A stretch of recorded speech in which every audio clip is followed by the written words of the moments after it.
محترم مفتي صاحب موږ د غوث الاعظم د صغیر داسې واقعه اورېدلې ده د هغه مبارک موږ ته سوالونه کوو هغه داسې واقعه تېره شوې ده چې د یو مورید ودوبي او د ده عاشق مثال محبت یې ورسره لاره معنی بیت یې لا کړی نو مثال محبت یې لاره غوث الاعظم د صغیر به ډېر یادوه عبدالقادر جیلاني ودوبي داسې وفات بیا معنی علما وایي چې دته فرشتې راغلې معنی پښتو سوال به وکړو چې رب دې څوک ده ده به ورته ویلي عبدالقادر جیلاني چې محمد مصطفی دې څوک دی چا په ایمان دې په چا راوړی ده ده ورته ویلي چې عبدالقادر جیلاني او معنا دین دې څه شی ده ده به ورته ویلي عبدالقادر جیلاني دې په باره کې موږ د علماو په حواله باندې او چې مثال خلک باید حواله غواړي دې شي بعضې مثال حواله نه ورکوي مفتي صاحب محترم د عبدالقادر جیلاني دا بیان د نه غواړو ټیټ کوي جواب غواړي الحمدلله وکفا وسلام علی عباد الذین اصطفى اما بعد جناب محترم قادری صاحب دی عنوان ته وایي حب غوث الثقلین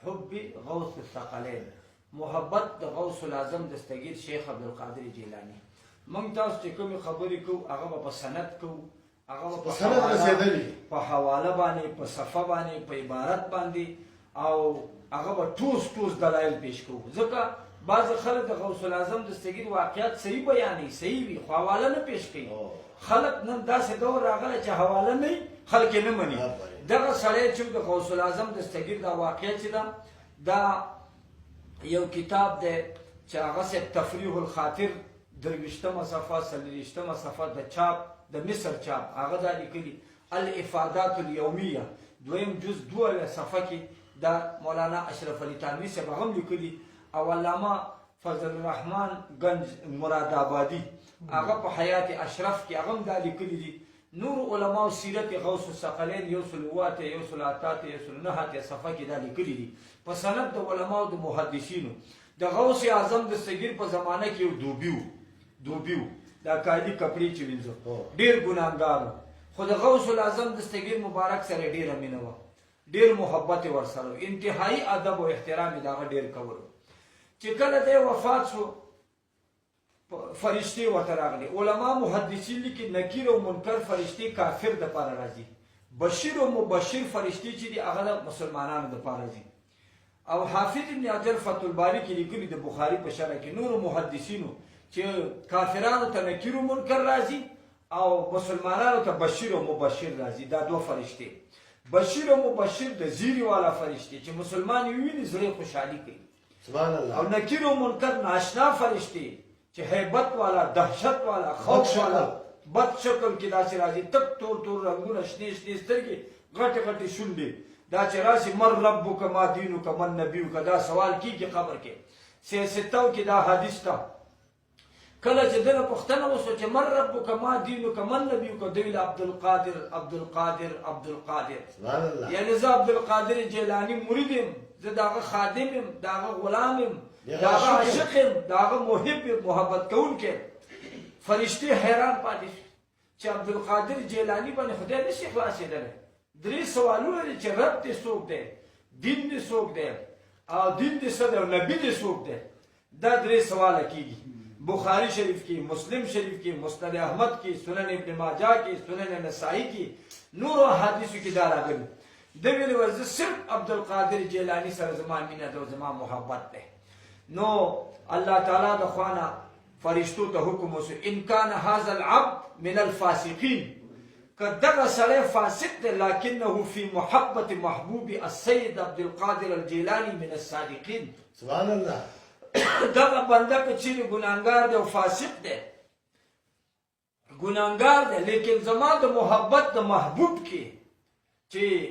چې د اولیاء سردار دی د اولیاء بادشاه دی شهنشاه ولایت غوث الاعظم دستگیر دا د هغه سره مینه ده لکنه فی محبت محبوب السید عبدالقادر من الصادقین دی که فاسق دی خو د شیخ عبدالقادر جیلانی پاک کې صادق دی سبحان الله لہذا دا سره الله تعالی حکم وکړ فلاجله غفرت له ما دته بخشش وکړ او وسعت قبره قبر مې ورته پراخ کړ بمحبته وحسن اعتقاده فيه فخیسته عقیده باندې چې د غوث الاعظم دستګیر سره بهترین عقیده وه، محبت و، ما ورته قبر فراخ کړ او د ده ښایسته عقیده په وجه باندې ما ده ته بخشش وکړ او د ده ګناهونه مې معاف کړ.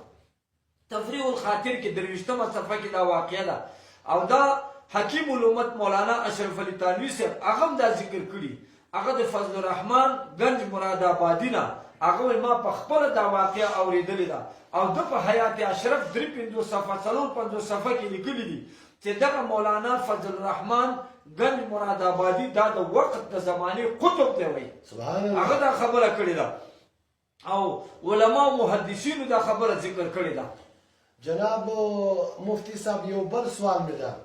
د عبدالقادر جیلاني په وخت کې یو سړی و خلک به پرې تېرېدل او په له قبره به یې اواز راته د دې سړي عذاب و په ده باندې نارې به ور کېدې.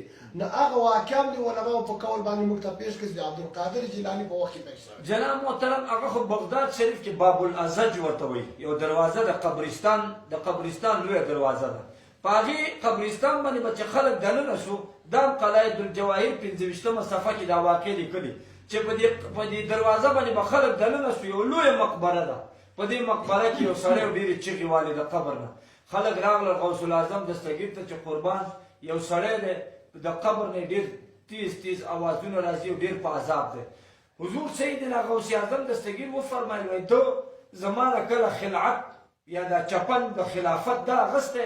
د ویلو حضور دا مونږ ته نه دی معلوم. ښه وایي نه دی معلوم. بیا حضور سیدنا غوث اعظم دستګیر خلکو نه پوښتنه وکړه وایي دا ووایي چې ده زما نه کوم علم حاصل کړی دی؟ وایي صاحب په دې نه یو خبر. بیا یې پوښتنه وکړه چې زما په مجلس کې کله حاضري کړې ده؟ دی ویل په دې باندې مونږ وایي نه یو خبر قربان. بیا یې پوښتنه وکړه چې ما پسې کله لمونځ کړی دی؟ دی ویل صاحب په دې باندې مونږ نه یو خبر. بیا یې ورته ویل چې زما سره ده کله حاضري یا زما په مدرسه باندې تېر شوی دی؟ دی ویل دا مونږ ته وایي نه دی معلوم. نو دې وخت کې حضور سیدنا غوث اعظم دستګیر وفرمیل المفرد اولی بالخسارة، المفرد اولی بالخسارة. وایي کوم خلکو نه چې خبرې هېرې شوي دي وایي دا د دې غټ تاوان دی وایي. حضور سیدنا غوث اعظم دستګیر چهره مبارک په جلال په هیبت او په وقار سره د ده صاحب انوار د مخ ځلېدل. د سر ښکته کړ او صاحبه او اسمان خواته داسې وکته چې ویې کته وایي ما ته اوس وایي فرشتو وویل چې انه رأى وجهک او واحسن بک الظن وان الله تعالی رحمه بک.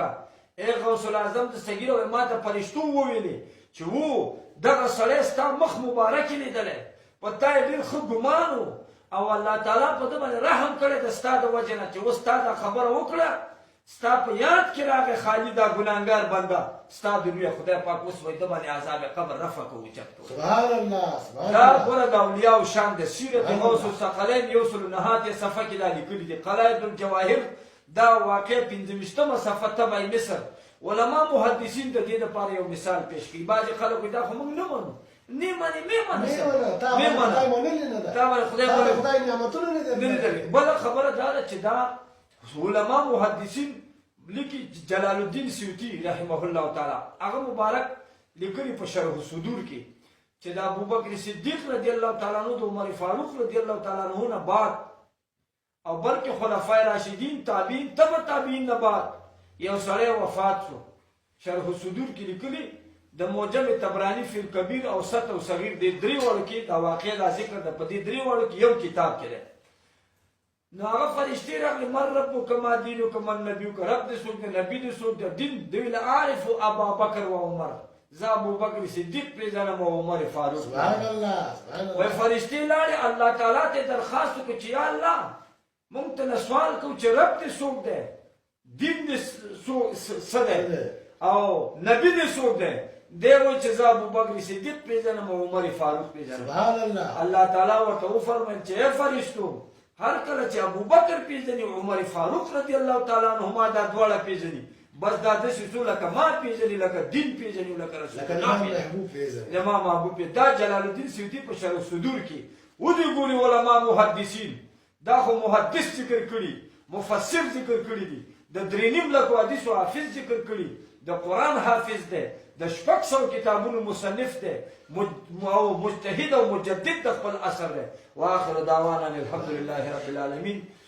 الله تعالی دې موږ تاسو د اولیاء او صالحینو سره مینه نصیب الله کړي آمین. او د هغې ادب او احترام دې خدای الله زموږ آمین. ستاسو په زړونو کې نصیب الله کړي آمین. او په قبر کې دې الله تعالی د دې په برکت زموږ ګناهونه دې الله تعالی معاف کړي الله او په آمین. قبر کې دې الله تعالی د دې په برکت باندې زموږ ستاسو په قبر کې فرش غذا او هوا او رڼا نصیب کړي الله او آمین. زموږ ستاسو نه مخکې چې څومره مسلمانان وفات شوي دي او خپل خپلوان دوستان قریبان مسلمانان مخلصان شاکران خدای د هغې ټول قبرونه ګل ګلزار الله کړي آمین. فالله خیر حافظا وهو ارحم الراحمین